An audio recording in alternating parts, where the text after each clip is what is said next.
Welcome, everyone. Welcome to tonight's Paleo-Indian webinar. I'm Tina Panic from the Avon Library. From whatever device you're using tonight, you want to be able to see and hear. Please put any questions in the chat box or the Q&A at any time. We'll do all of them or as many as we can at the end. I'm going to let my partners in this project do the rest of the introduction, and I'll see you again after the lecture. Great, thanks, Tina. Good evening, everyone. On behalf of the Avon Historical Society, the Avon Library and Senior Center, and the Planning Committee for Unearthing History, I welcome you to the second webinar in our third year of educational and informative events, mostly covering the Paleo people, animals, and land of 12,500 years ago in this region. For those of you joining us for the first time tonight, welcome. For those who have been with us along this journey, welcome back. And for those watching this particular webinar, because it's State Archaeology Month in New Hampshire, we welcome you too. We thank our partners, the Avon Land Trust, the Farmington River Watershed Association, and the Institute for American Indian Studies in Washington, Connecticut. This year's series is sponsored by a grant from the Lower Farmington River and Salmon Brook Wild and Scenic Committee. The Farmington River played an enormous role in the life of Indigenous people in this area, so we are grateful for their support. The origin of this webinar series is the discovery in 2019 of the Brian D. Jones Paleo-Indian site along the Farmington River here in Avon, Connecticut. To learn more, please visit the Avon Historical Society's website and drop down the page for the Brian D. Jones site. For those of you living in this area, we're pleased to share with you that in addition to this webinar series, we have now produced 6 7-foot-tall pop-up banners about the Paleo time in our history here in the Northeast. I hope you're seeing a picture of that right now. These banners will be on display in the Avon Library as a group of 6 until May 2nd. After that, they will be placed individually in public spaces in Avon, such as lobbies of restaurants, town buildings, and schools on a rotating basis so the public has a chance to be aware of our ancient history here. Tonight, we have with us the 31-year retired state archaeologist from New Hampshire, Dr. Richard Boisvert, who is not only well known for his finds, but also working alongside Brian Jones in 2000 at the Paleo-Indian site along the Israel River in Jefferson, New Hampshire. Like our site here in Avon, they found chipped stone tools, spear points, knives, scrapers, and so on, which provided scientific discovery to the methods of hunting in the Paleo-Indian long ago. Since retiring, like many in his field, he continues to volunteer his time and knowledge whenever asked.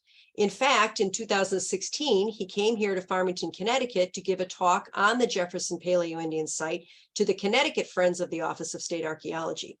When I told Nick Bellantoni, our Connecticut retired state archaeologist, that we had Dick coming to present this year, he exclaimed, "You won't find a better person, so well-spoken and so knowledgeable." So we know we are in for a treat.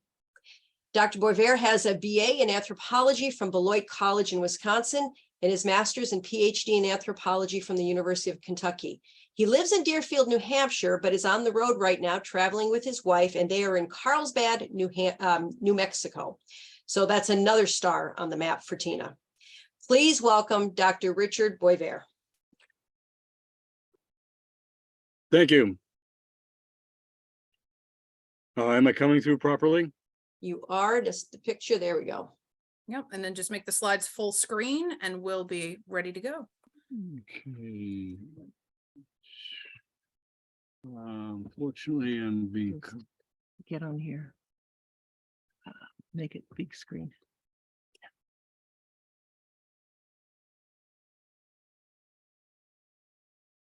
I can't do it from here. Get this. Click on here. Drag it down. And make it full screen. Right there. Okay. All right. Obviously, I need technical assistance here. Thank you very much for inviting me. I am truly flattered to be included in your program.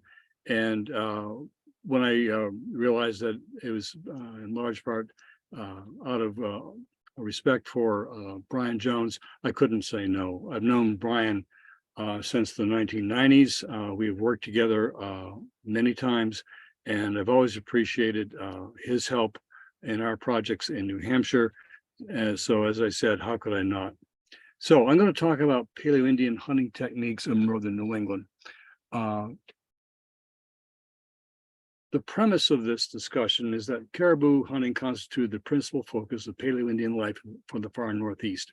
You're going to see me give you, frankly, a sort of academic approach at the beginning of this, because it's not as simple as it sounds to say that Paleo-Indians hunted caribou as their principal focus in their life. It's something that we sincerely believe, but knowing is not proving. So the model of caribou hunting that I'm going to present is based on inferences from the data, not on direct evidence. Now, direct evidence can be found when you go out west. Famous Folsom site, you have a Folsom fluted point right there between the ribs of a bison antiquus. That's pretty direct. And that just starts the story out west. You can go to the Hudson Meng site in Nebraska, and all those little lines are bison bones. And included within the bison bones were 12 shouldered Paleo-Indian points. Or you could look at the Jake Bluff site in Oklahoma. Again, another pile of bison bones. Badger Hole in Oklahoma. Again, you've got the bones. Or go to Horner site, where they had a dozen Paleo-Indian points in among the bones. That's direct evidence. We don't have that direct evidence in the Northeast. So we have to approach it from, frankly, a hypothesis testing approach. And so we have our underlying assumptions. You must know what your assumptions are going in, or you can get yourself grossly misled as to how you conduct your research. First, that the places in caribou were essentially the same as the modern caribou. We're going to be working off of ethnographic parallels, and we're looking at people who have hunted caribou in recorded history. But were they the same caribou as the ones that were being hunted 12,000 years ago? Well, yeah. The caribou were the centerpiece of the Paleo-Indian subsistence. Now, it's one thing to say one hunted caribou. We also know that they took out the occasional beaver, muskrat, maybe an otter. So that puts them on the menu, but that doesn't mean that they were the primary source. Our assumption is that the caribou were the primary source or primary focus of hunting. And stemming from that, the caribou behavior formed the basis for Paleo-Indian settlement patterns. That is the key there, because you have to know what the behavior was if you're going to hunt them. And they're not as easy to hunt as one might think. Another thing that we have to acknowledge is that the data on Paleo-Indian maritime adaptations are currently unavailable. The Paleo-Indians made it to the ocean side. That's obvious. They were there, the ocean was there, they went there. Jess Robinson in Vermont has pioneered some work looking at the adaptation in Vermont to the Champlain Sea. So we know that they were able to conduct, say, hunting of sea mammals, but we don't have those places anymore. They're gone, they're under the water. And here is a fairly standard, commonly used graphic to show you where the shoreline was in terms of elevation during the Pleistocene. So you go back 15,000 years, 16,000 years, and the shoreline was as much as 60 meters lower than what you see today. So that's all underwater. We can't go out and look at those sites. And frankly, the sea level rise has been progressing since then up to the modern times. And we're missing on the coastal areas of northern New England a great deal of information going back 6,000, 5,000 years ago. So we're missing a lot of the sites that could fill out the picture of Paleo-Indian subsistence. So we're saying that the caribou were the focus of their subsistence, with the caveat that we don't know how much might have been added from maritime sources. We just don't know. So that's a premise, an assumption that I carry in here. Probably they were out to the ocean. Probably they were doing some hunting out there. It may have supplemented or even outweighed the caribou. We don't know. But we're going to deal with what we do have access to. And here you can look at Maine's Quaternary coastline, and that's what's missing in Maine. The additional 19 miles of New Hampshire coastline didn't make it on that map, but you get the idea. There's a big chunk that we just don't know, and with our current technology, we have great difficulty getting to research that area. It's not impossible, and you'll see it has been done, but this is what we're missing. So I'm trying to outline what our assumptions are and the caveats based on our understanding. So let's look at the caribou. We say that the caribou is the centerpiece of Paleo-Indian diet, at least in the interior, at least in northern New England. That gets us off the coast. And so here you have some nice pictures of friendly caribou. The antlers are in velvet here. And by the way, caribou are the only cervid where both the males and the females have antlers. Moose, deer, elk, the does don't have antlers, the bucks do.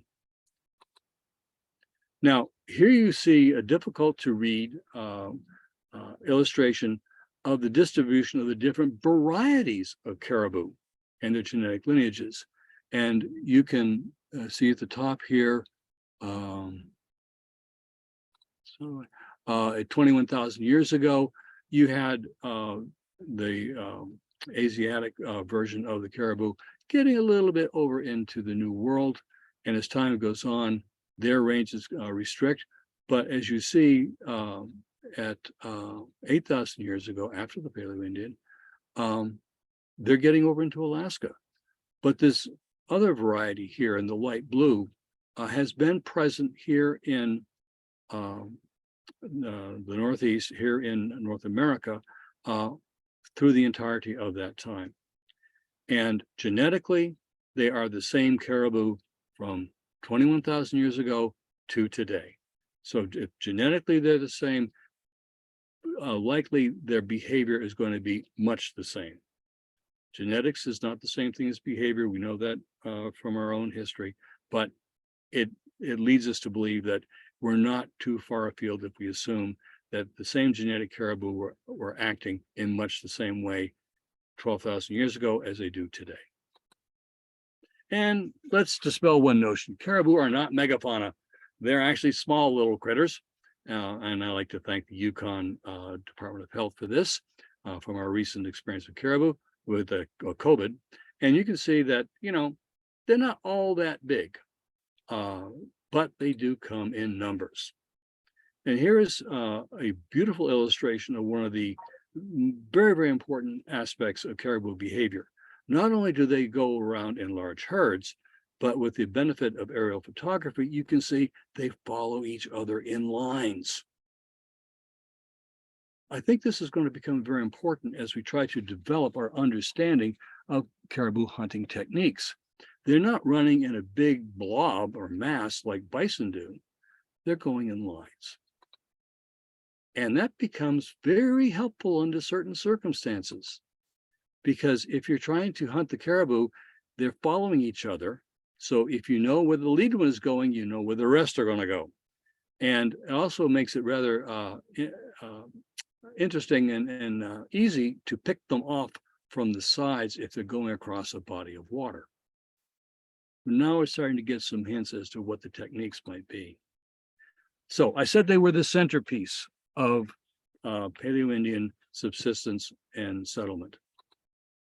First off, there's the food. They're the main source of protein, as reflected in the Paleo-Indian toolkit. And here we have a case where we use the toolkit and other scientific testing techniques to make the case that the caribou were very, very important. This, by the way, is a Sami in northern Scandinavia, enjoying some very fresh caribou or reindeer. Reindeer is the term that's usually used in the old world, caribou in the new world, but they're the same critter. The toolkit that we can see today in the Northeast is a stone toolkit. This is not to say that's the only tool that they use, but it's the only tools that we have that we can get our hands on. And so the understanding of Paleo-Indian tools becomes the understanding of Paleo-Indian stone tools. Again, there were plenty of other things that they used as tools, but we really don't have access to that data. I think first and foremost would be the antler, then there's the bone, and of course, clothing itself is a tool. And we'll get to that. But it's the stone tools that provide us with our entree to understanding how they're making their weapons for the hunt.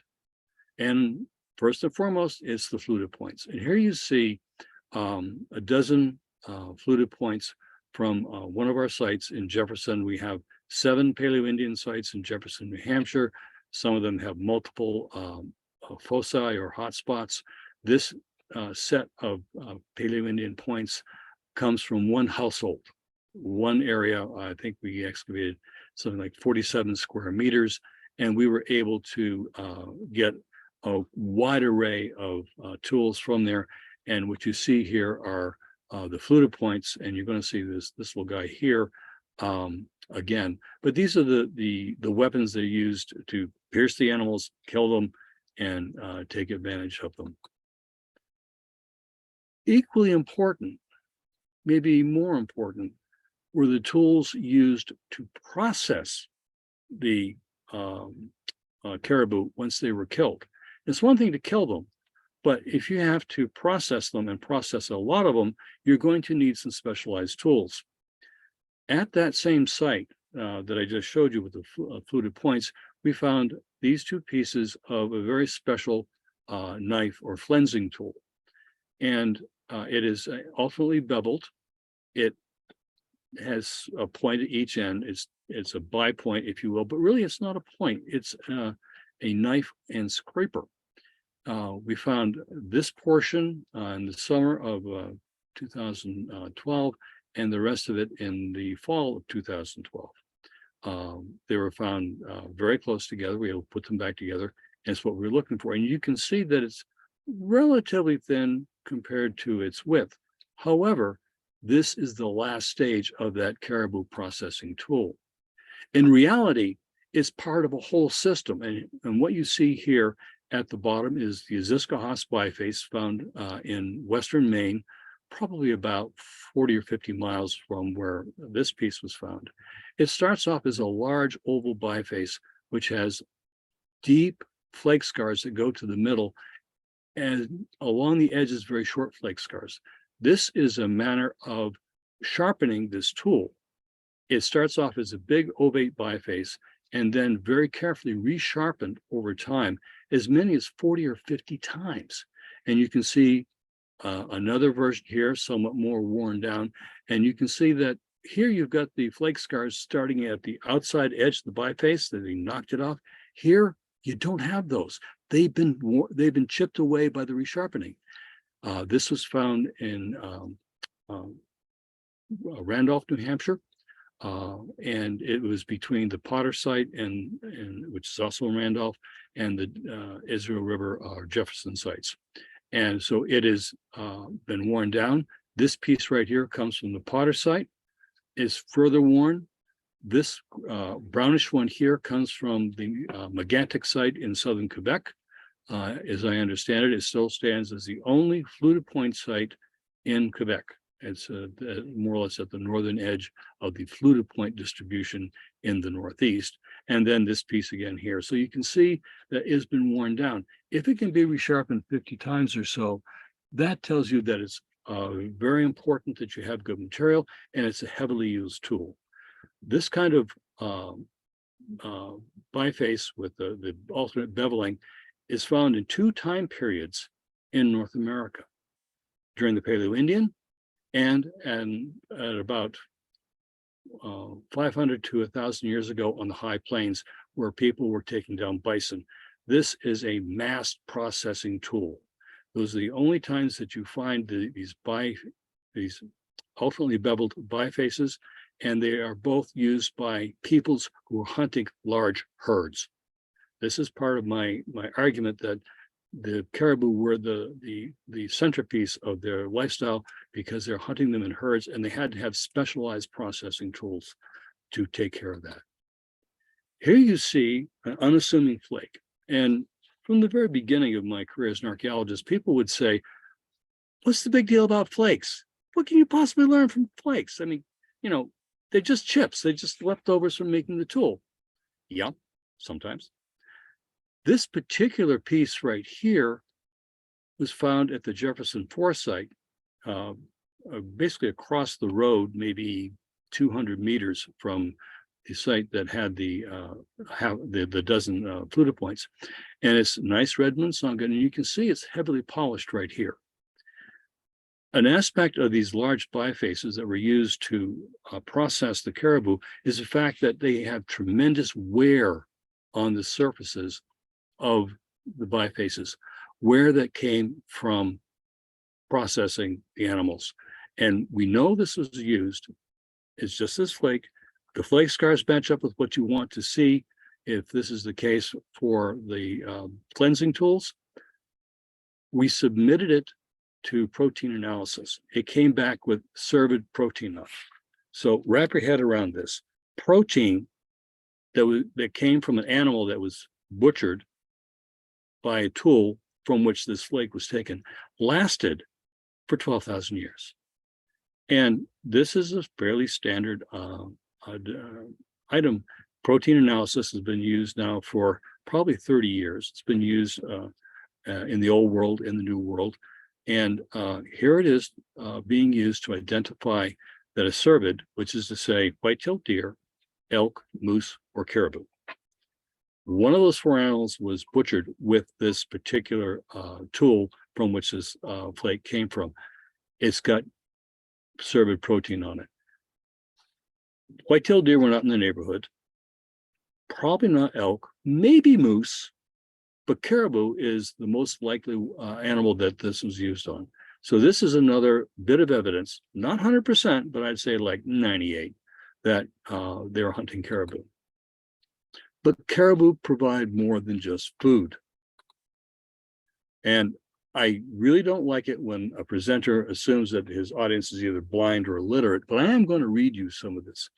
This is from Bill Stephenson, I can't pronounce the first name, early 20th century scholar and expert in the Arctic.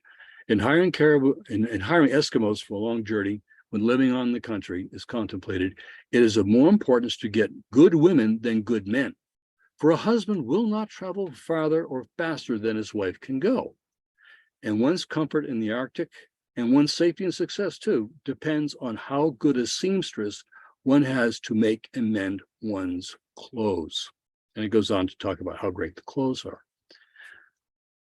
In the Arctic, in the Paleo-Indian period, when things were at a Pleistocene-like level of climate, it was cold.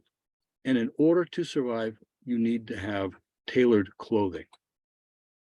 You had to close up all those gaps. So you had to get the hide off the animal, you had to scrape it down,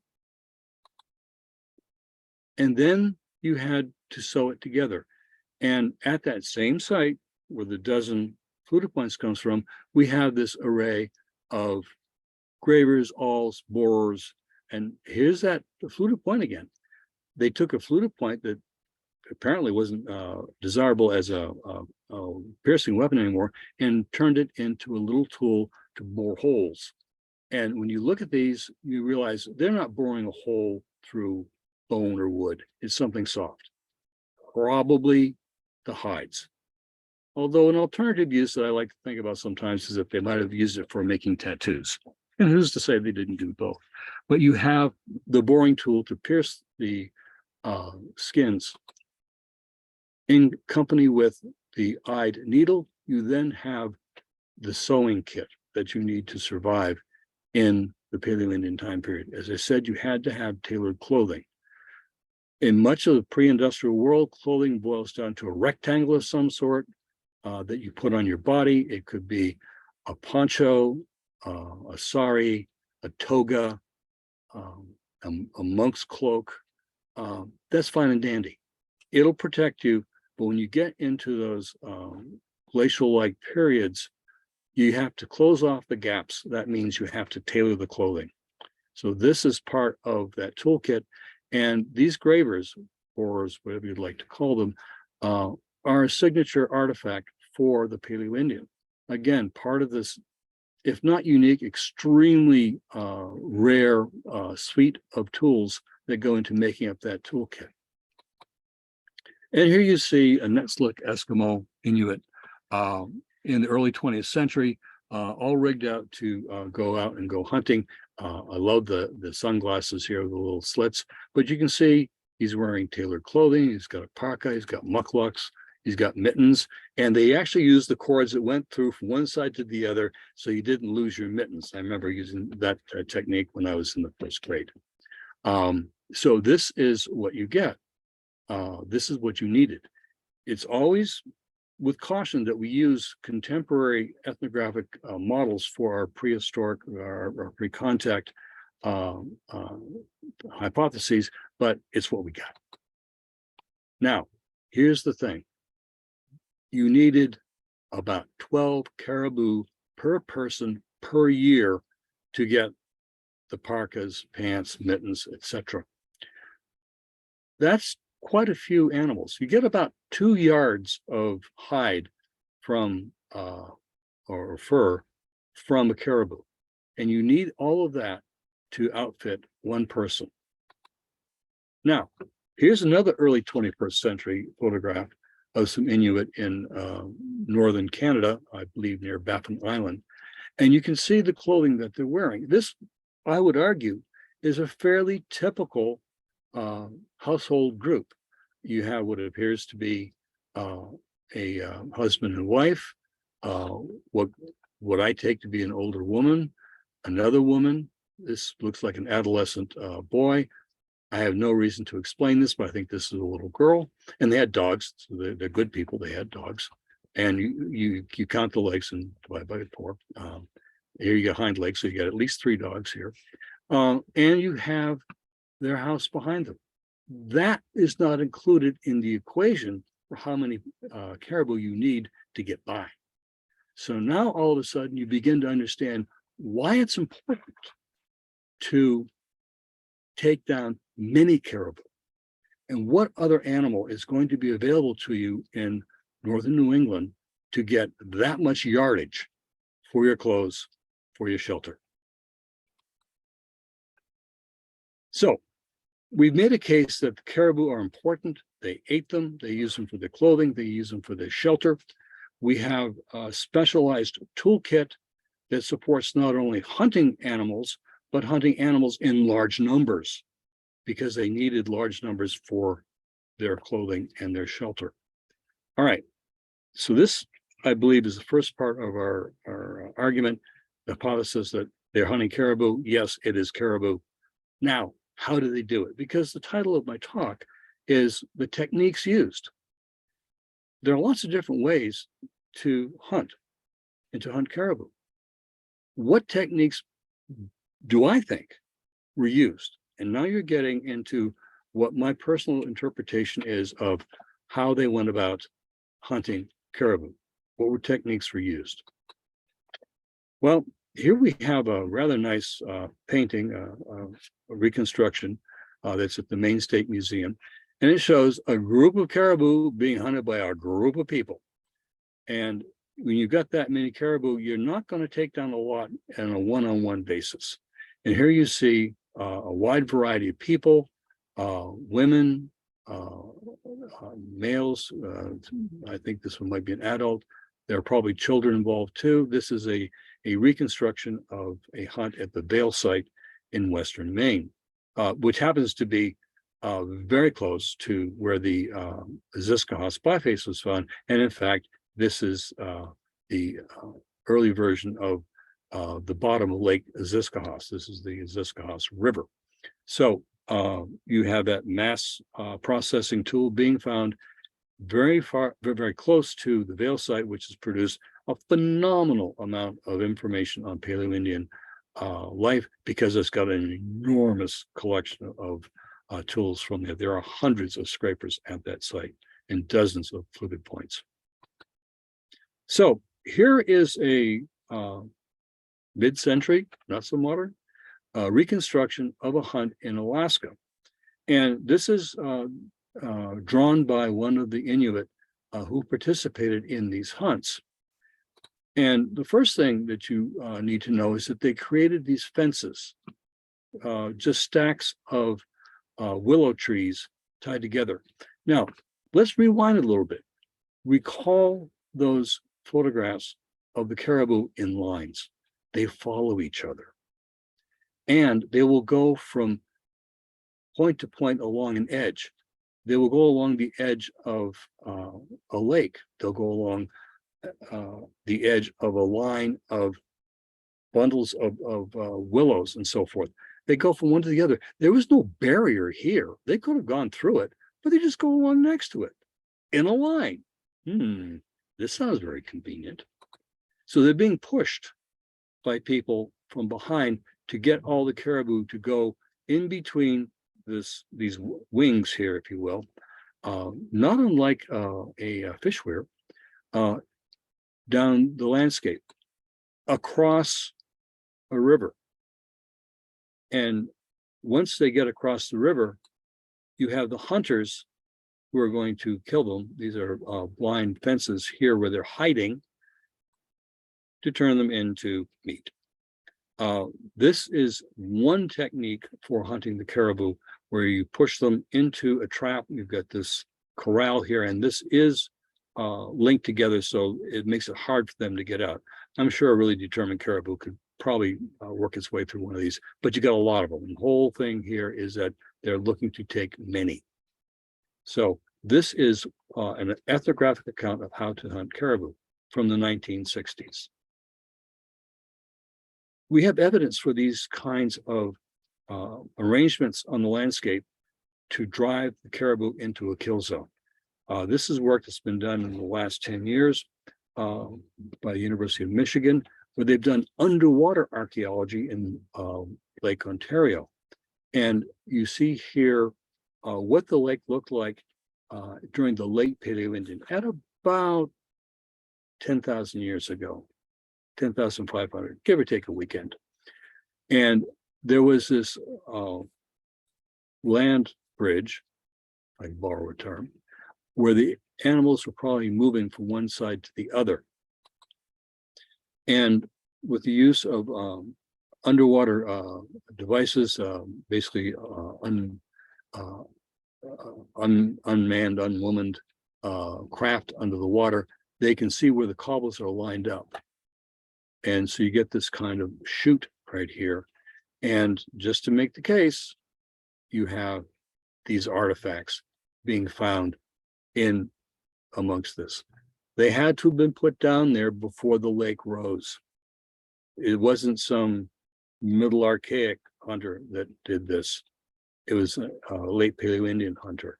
And here you see those artifacts dated by the flooding of Lake Ontario, showing you that they're pushing them through drives. So this is something that we know was done at least 10,000 years ago by late Paleo-Indians.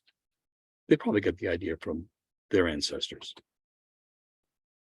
But we have other ethnographic evidence going back to the 1780s.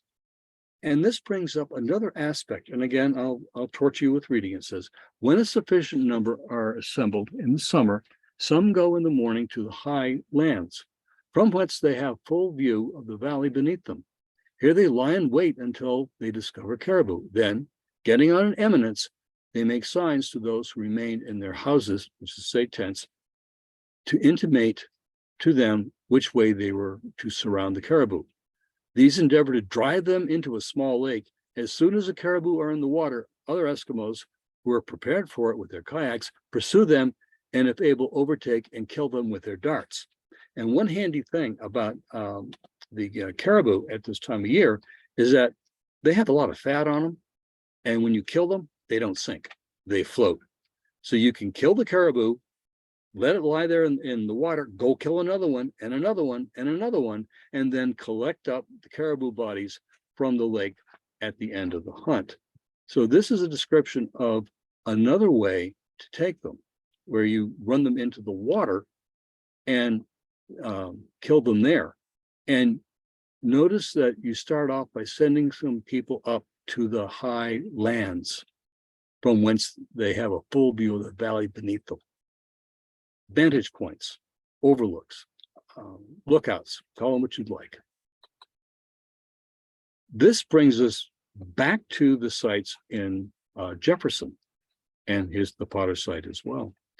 And it is perched here on the flanks of the Pliny Range, and they're up there on the shoulder of the valley. They're not down in the valley, they're on the shoulder. And in looking at the sites of the, at that point, I only had 6 sites. We recorded a 7th site after this study was done. You see that vantage points are associated with all but one of the sites. Jefferson 5 is a place where they were harvesting rhyolites to make their tools.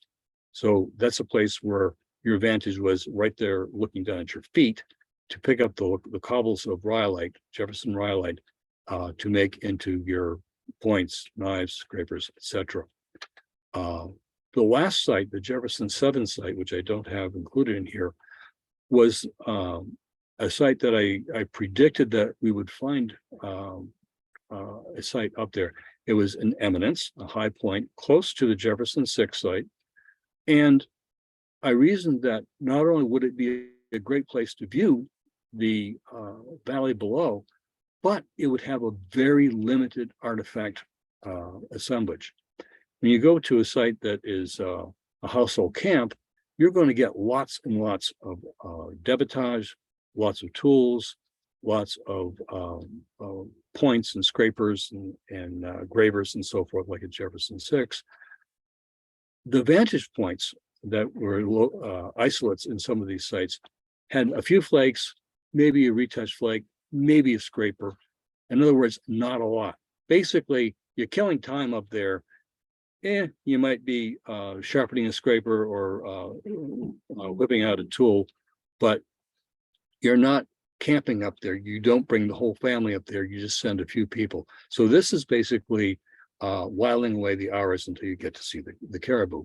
And we have these overlooks at the sites. And how do we know there's overlooks? Well, we've done a lot of work with LIDAR and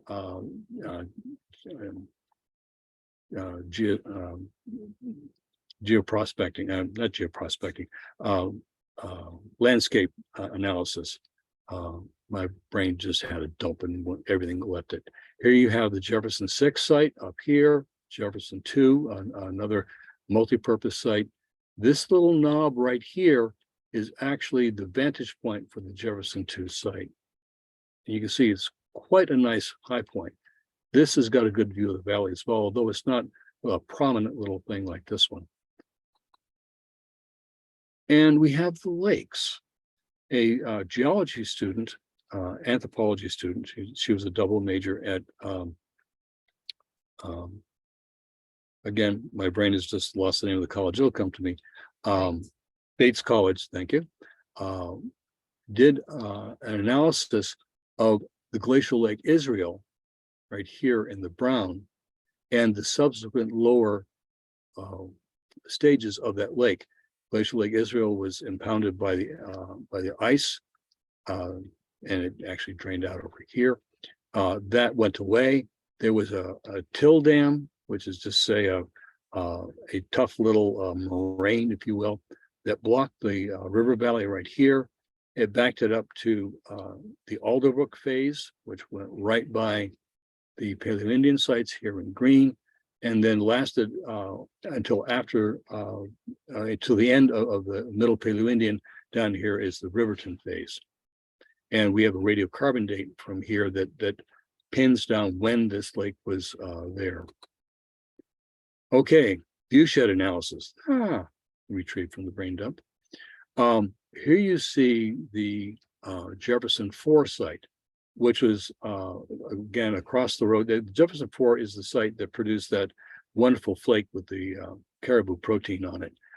So at that spot where that artifact was found, this is the view of the valley that you had. You get to see a great deal. And you get to see a great deal over the lakes. So if this wasn't similar to the 1780s description, I don't know what would be. So here you have the positioning of a site to take advantage of animals that walk along in lines along the edge of the lake, and maybe you can drive them into the lake to kill them, or at least run them into a kill zone. And we also have the Potter site. The Potter site is one that we discovered in 2003, worked on until 2012. It is a multi-component in the sense of multi hotspots. It's early and middle Paleo-Indian in age. It has 10 specifically investigated concentrations or loci on the site. Some were hide processing areas, some were wood tool making areas based upon use-ware studies, some were household encampments. And you can see that from that site, you get a glorious view of the Moose River Valley and the flanks of it on either side. And to me, I think it's kind of interesting that it's at one end of this viewshed. I think the animals were coming from the northwest, coming down through, and were being spotted and then ambushed here in the Moose River Valley. So that's what I think was the Paleo-Indian hunting techniques for the middle and early Paleo-Indian period. What became of the Paleo-Indians? Well, we find a lot of information from our friends and cousins up in Quebec. And then 8,000 years ago at Rimouski, you have paleoecology and archaeology of a Plano or late Paleo-Indian site. And here you see some caribou and some people sneaking up on them. That's what happened at the end of the Younger Dryas. That was the time period that got very cold. And that's when the caribou were abundant in northern New Hampshire. When it got warmer at the end of that climatic period, the caribou hunters had to make some decisions. And what did they hunt when they weren't hunting caribou? Because the caribou had left.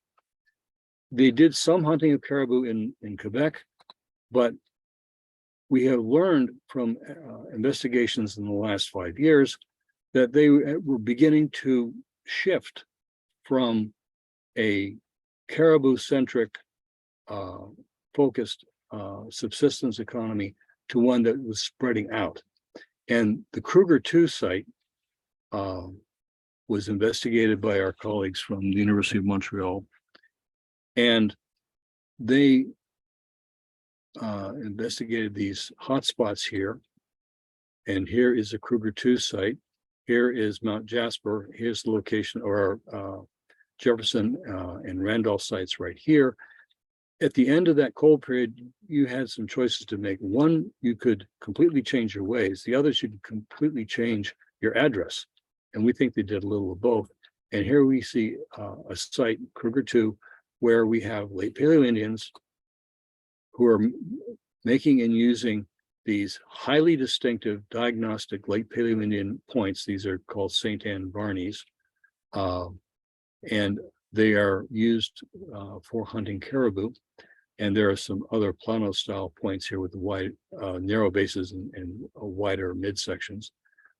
A site that is exclusively late Paleo-Indian.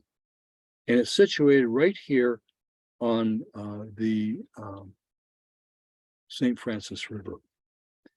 These are waterfalls, rapids in here. And it could be a place where you take out the caribou as they're trying to cross the river, very good place to do that. But also there were other animals that were being taken at this location. Beaver, muskrat, marmots, deer, but also sturgeon. They have the bones of the Atlantic sturgeon, and these guys will get up to the 300 and 400 pound level. To go back, you're at a place where maybe the caribou are crossing, maybe the sturgeon are going upstream right here. And these constrictions in rivers where you have riffles and waterfalls are the prime places to get migrating fish. The salmon in other rivers, as they migrate upstream, they stop and rest below the falls, and then they go for their National Geographic audition and go leaping up the falls to get out further upstream to go spawn. So you will find at these waterfalls, at these rapids, sites during the whole of the Archaic, throughout New England and throughout the far Northeast, where they are assembling to take these huge numbers of fish. Possibly we have the transition here from hunting caribou to taking fish. And this is the end of the Paleo-Indian hunting techniques. And it looks like they're transitioning. And this is a very interesting and important time period. To be perfectly honest, the transition from Paleo-Indian to Archaic is the least well understood time period in the far Northeast. We know much more about the Paleo-Indian, early and middle, than we do about late Paleo-Indian and very early Archaic. So that brings my discussion to an end. I have to show this particular cave painting here. This is from the cave of Lascaux. You see reindeer, they're called the swimming reindeer. And it makes you think that maybe the Oregon Nation people who were hunting them, Solutrean people, were also hunting reindeer in the old world. But it's a wonderful piece of art. And I'll close with this photograph of Brian at the Jefferson Foresight, where we had that lookout, where we had the polished flake with the protein on it. He dug up our first complete Healy Point for our whole program. We worked in this area for 25 years. We found a few more after this, but Brian joined us in October of 2000. And here you see Brian holding the point that he dug up. It was found in the sifter. He was digging a shovel test pit, so he could be forgiven for not having piece plotted something from a shovel test pit, but he dug it up and we were all very happy. And with that, I will close my presentation. Thank you. All right, thank you very much. We do have some questions. I appreciate the audience sends them in as they think of them. So if anyone out there listening has a question, you can put it in the chat or the Q&A. I'll start with the ones that first came in. Is there any evidence that men participated in making caribou hide clothing, shelter, or other types of materials? There's no evidence that men did it. And to be honest, there is no direct evidence that women did it. It is generally assumed that women are doing most of that hide preparation because in the ethnographic analogies that we've been able to find, it has fallen to the women to do that work. And it's for bison hides, caribou hides. The division of labor was the men went out and did most of the hunting that was done on an individual basis, and the women were back processing the hides and sewing them. And it would be difficult, in my estimation, to find very specific information that one gender or the other was doing the hide preparation. We're leaning on analogies to historically known and living groups. It would be wonderful if we could get that information. I think it would answer a lot of questions, and I would think there'd be some surprises in there too. For a long time, people thought only men were warriors, and then they started finding women in Scythian tombs with weapons and with injuries consistent with combat. So that was a surprise there. We may find something pointing out that males were involved in some of these usually assumed, again, it's an assumption, Mhm. that they were women who were doing that processing. Okay. The next question is, have you identified any drive, kill, or processing sites that contain cultural features? If so, what kind of features? For kill sites, and I'll take the U to be a royal U. I Yes. personally have not found any kill sites, but the Vale site is probably the best example. You have two Vale sites, Vale 1 and Vale 2. And Vale 2 is the kill site.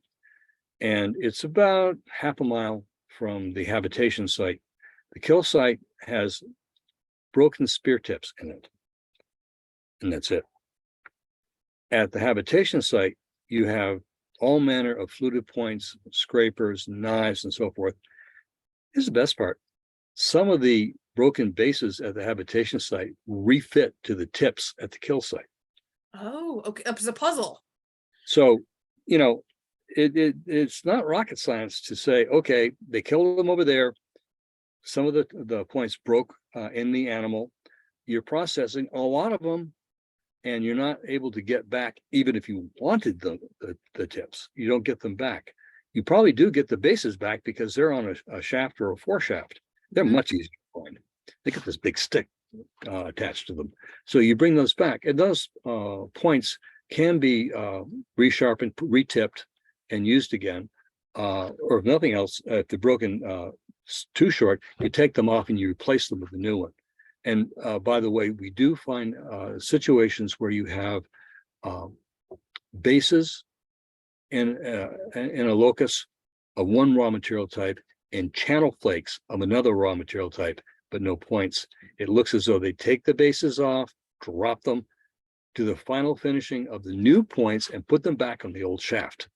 And so we have that kind of information. There are some hints at features at Vale, some hearths, but a hearth doesn't mean it was a kill site. Hearth means that they were cold or they were cooking. There was the excavator identified what he took to be a meat cache, where you take and you put the meat down in a pit and you cover it with very large rocks, and you cache it there and you come back later to get it. The meat might be kept cold enough to be good, you know, a few months down the road or whatever.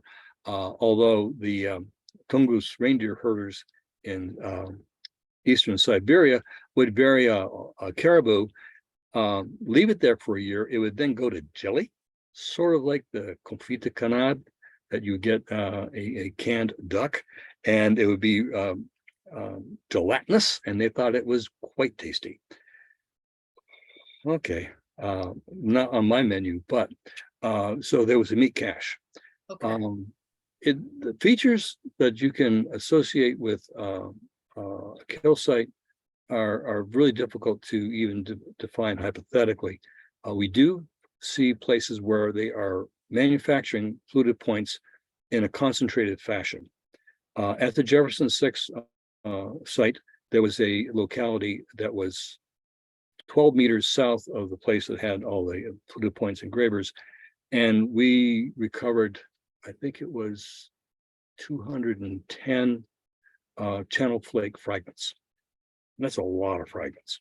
Now, when you start trying to calculate how many points were made, it might have been along the order of 15 to 20. Not a huge number, but it sounds like a retooling episode to me. So you have places like that where when you look at the lithic technology and the fact that it was channel flakes and small flakes, there were no scrapers there. There were no complete points there. So you think, okay, this is a specialized tool manufacturing place. That might fill the bill for what the questioner was asking about. But it's really tough because you're looking for a very, very short span of time that you can identify. If you're inhabiting a site for even a few months, you're going to have lots of activities mixed together. You have to have a very short episode of presence on the site to say this is the activity, and that kill site at Vale, I think, meets that requirement. but to my knowledge, that's the only one that we know of in the Northeast. There could be another one, but it escapes me at this point. Okay. Thank you. The next question is also for the collective you in archaeology. Have you used any archaeological geophysical instruments in your search for or at these sites? We've used them at the sites. And when I first began investigating the Paleo-Indian sites in Jefferson, I was working off a model from Maine where the Paleo-Indian sites were virtually always on sand. Either windblown sand or sometimes alluvial, but more likely windblown. So I was looking for sandy places. And at the Jefferson 2 site, we did a lot of shovel testing. And I came down on some very, very sandy areas and even had ripple marks to show that there was water flowing through that site at one point in time. And we used a ground penetrating radar to survey across that landscape to identify the sandy areas where I was really convinced I was going to find a lot of stuff. Wrong.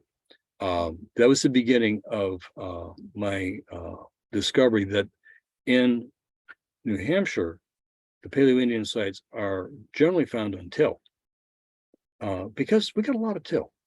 And it seemed as though that they were setting their encampments up on those locations, and the vantage points were often till as well. There are some sites that are in sand, and the Jefferson 6 location with the habitation with the fluted points and so forth was in sand, and it was up on the shoulder of the valley.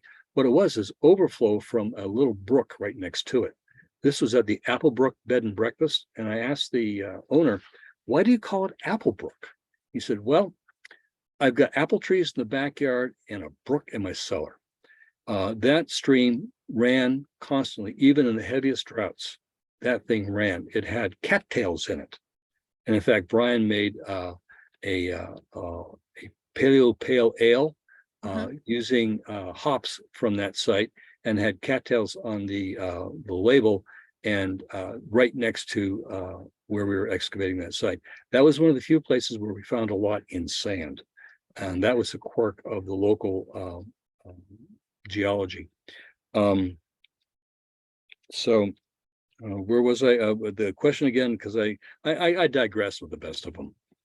Everyone enjoys the extra details in the stories. Our audience enjoys that. The question was, have you used any archaeological geophysical instruments? Yes. So the ground penetrating radar, we have used it to sort of map out the stratigraphy on the sites. It's been useful. It's helped narrow things down, but we haven't used a lot of it. Magnetometers might also work. We haven't used magnetometers. GPR is something that is now becoming more and more available. I have a colleague and friend, Peter Leach, who is extremely adept at GPR. He actually works for the manufacturer and shows people how to use it and teaches them and so forth. And so we've used that. At this point, though, most of our research techniques are 19th century. We dig little holes in the ground in an organized fashion. The Potter site was investigated by excavating on a 4-meter grid in the woods. We did 799 shovel test pits. Wow. 42% produced artifacts. For those in your audience who are contract archaeologists, if you get 3 hits out of 100, you're happy. If you get 42 out of 100, you're finding the nearest place to serve adult beverages. It's basically meat and potatoes New England survey, which is to say shovel test pits, and that has been our stock and trade, augmented by inspecting root balls. Root balls are my friends. Trees fall over and artifacts will fall out from the root ball. And in fact, our very first site in Jefferson was found in just that manner. One of my volunteers, I went out behind his home. A windstorm had knocked down several large pines. He was looking for artifacts. He had already found the Jefferson 2 site. He had the Sharpie and the Ziploc bags and was keeping notes and found a fluted piece on the ground where it's fallen out of the root ball. We went back, found another fluted point in situ, and investigated that site, which was both a vantage point and a small scale habitation. So it's just looking wherever you can look to find the sites, and for the most part, GPR has been helpful, but as a technique, it has to stand in line way behind shovel test pits and inspecting bare ground. Okay. Our next question is, have any caribou bones been found at the paleo sites? Yes. Okay. Caribou bones have been found at the Whipple site, and at the Tennant Swamp site, and at Bullbrook down in Ipswich, Massachusetts. So there have been some caribou bones found. As you can readily understand, bone does not preserve well in the acid soils of New England. If they get burned to a fare thee well, reduced to basically nothing but calcium, then they'll survive as in its, if you will, elemental state. Same for charcoal. If you burn it and don't burn it all the way, just down to the carbon where it still has structure of the wood or the nuts or whatever, you can get that preserved nicely. But it has to be burned to just a certain level, and that just is not very common. But we do have some bone, and I would say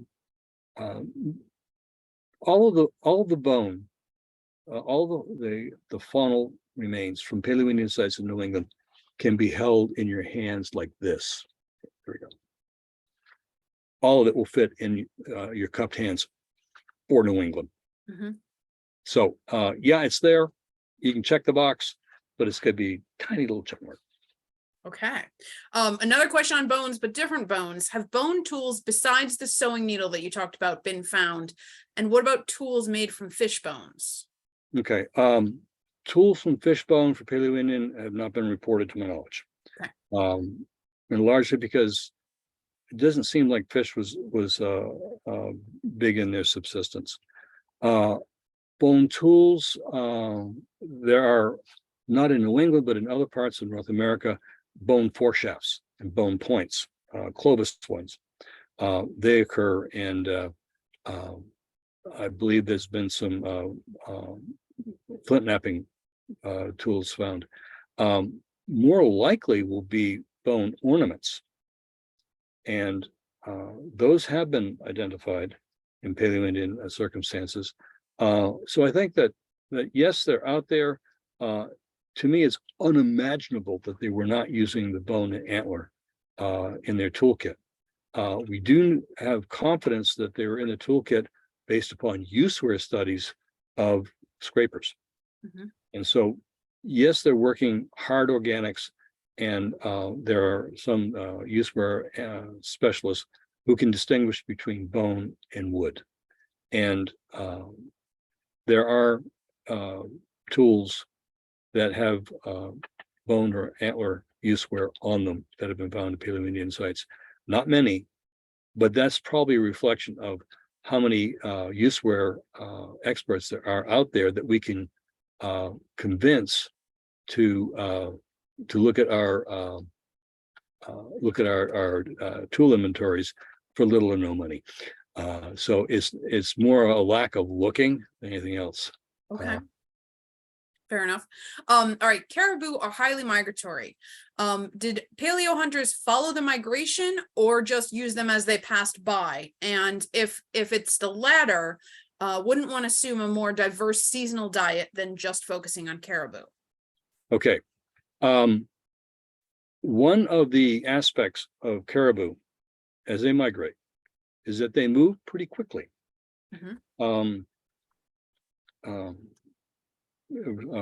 Researcher by the name of Birch had studied caribou and wrote the definitive book on it. I'm blanking on his first name. It will come to me. And he made a case that he later somewhat retracted, that you couldn't just follow them and take them whenever you wanted. You had to anticipate where they're going to be. You had to get out ahead of them and hope and pray that you pick the right place at the right time to watch the caribou come by, which that's actually an aspect that I should have included in my discussion of the vantage points. The reason why you need a vantage point is because if you try to follow them, chase them, you're probably not going to keep up with them. Probably a few individuals who were very determined could keep up with the caribou herd, but not the whole band. Right. Bear in mind, you've got people of all ages and capabilities. You've got 3-year-olds. And to have them move fast enough to keep up with the caribou, not going to happen. So they're probably using their knowledge. They're probably sharing information with other bands and going back to places that were successful in the past and trying to time their arrival to be ahead of the migration of the caribou. The thing is that we know from contemporary studies, caribou will have patterns, but they're not absolute. Herds will go on migration at a certain time for 10 or 15 years, and then all of a sudden they'll stop and they'll do something else. The herd size will grow and crash. They might lose 80% of the numbers in their herd and then bounce back again. Wow. That's going to add new factors into the whole equation. Now, bear in mind as well, there are 2 fundamental habitats for the caribou: the open ground and the forest. And the forest caribou, interestingly, have smaller racks. You run through the woods with this great big rack of horns. A big set of horns is going to pose problems that you will get less with a smaller rack, but they're bigger. Mhm. There's more to them. There's more food to eat for the forest caribou. And they will congregate, but in smaller numbers. And if you recall from the 1780s discussion, they were after 50 to 100 caribou. Well, that's not like the photograph of the thousands of caribou that were taken with the aerial shot. So you're going to get variable size groups. You're going to adjust your hunting techniques to the environment, to the forest, to the tundra, and to the number of the animals. So you have to be very, very flexible. And so there are going to be a variety of techniques. And so might they be hunting other animals too? Well, of course. You see a tasty a beaver out there. Actually, I've heard that beaver aren't tasty, but you can still eat them. Yeah, you're going to take it out. But you might take those animals not for their meat, but for their furs. Okay. Let your mind go back to that family group of the women and the men standing outside the tent. If you recall, the women were wearing fur parkas with sort of a beaver tail front that was outlined in a contrasting fur. Mm-hmm. The Inuit in the Canadian Arctic would go to great lengths to get ermine and other weasels and piece them in almost like a quilting operation to make their clothing more decorative. People must have art. There is no culture in the world that does not have art. Now, that art might be oral, it might be songs and poetry, it might be engravings, it might be weaving, it might be decorating your furred clothing. And they might be taking those animals not for food, but for decoration. And decoration, not even clothing, but decoration on the clothing. So we shouldn't limit ourselves into thinking it's, what was it Hobbes said, life short, brutish, and nasty. Something to that effect. I know I don't have the quote properly. It wasn't always that way. They had a full, vibrant culture, and they enjoyed their life. And so they would hunt for things that filled in not just food, not just clothing, but a sense of art. Okay. All right, we have 2 questions left, and then we can round everything out. Paleo hunters in Arctic Alaska built rocky cairns to funnel caribou that were still found on the landscape. Have you found any cairns along likely migratory routes? I've not found any, and no one in the Northeast has reported these funnels, if you will. We believe that they were there. But they would have to have used stone to have any hope of finding them. And in the rocky tilly soils of the Northeast, identifying them as a caribou hunting feature would be extraordinarily difficult, even if you're right. So, and, you know, they haven't yet. It could be out there. Finding it under the water is probably the best bet. And, you know, maybe under Lake Winnipesaukee would be a bet. But you'd have to drain that lake quite a bit, and the people who own the boats there are not in favor of that. Fair enough. Fair enough. All right. And then our last question is, were all of the Jefferson sites occupied at the same time?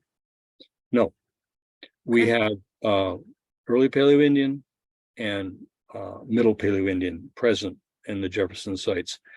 That might be only a span of 300-400 years between to overlap the two, but they weren't all occupied at the same time. But there was a fairly continuous use of that area over time, and at the Potter site as well, which has both early and middle Paleo-Indian. So I would say that if you want to say the people, they were there, not continuously, but pretty close. And it was, I have to believe, as part of their group knowledge that was passed down through the generations, because we see them coming back. One of the reasons why I think they're coming back fairly frequently is that it looks like some of these household habitations are more than one-time things. And I know that, okay, at the Potter site, we would go out in October from 2003 to 2012, 2011, excuse me, and we camp out at the site. I put my tent down on virtually the same spot every year. Mhm. If I didn't put it down the same spots, because somebody beat me to it. If you're canoe camping down a river and you camp someplace and you go down the next year or the year after, it's quite likely, if that first place was good, you're going to go back to it because you know where it is. You know something about that location. You might even know where there might be some decent firewood to be had, because the driftwood eddies up at a certain spot. But people like to go back to the same spot if it worked for them the first time. If you pitch your tent where you get soaked, you're not going back again. But at least if you have any wit about you. But I believe that they were coming back to the same spots one season after another. That many of the sites might have been occupied simultaneously by different bands. I'm going to set up over here. My third cousin is going to be 500 meters south. That's certainly a possibility. But no, they were not all occupied at the same time. Okay. Thank you. Can I just say something? I wish that we had you 2 years ago when we were thick into COVID, because I loved your picture of staying one caribou apart from each other. That is just perfect. Yeah. Thank you Yeah, so you much. got to That was give good. those people in Yukon credit Yeah. for a sense of humor. I think if you live in the Yukon, you're required to have a sense of humor. Right. So, yeah, it's a great picture, but it shows you the relationship of the animal to a person, and you know, Yeah. That's the best way. If you say that the caribou is 1.60 meters tall at the shoulder, you can sort of figure that out, but that doesn't really tell you what it looks like, how it compares. Right. That silhouette is wonderful. That was great. Thank you.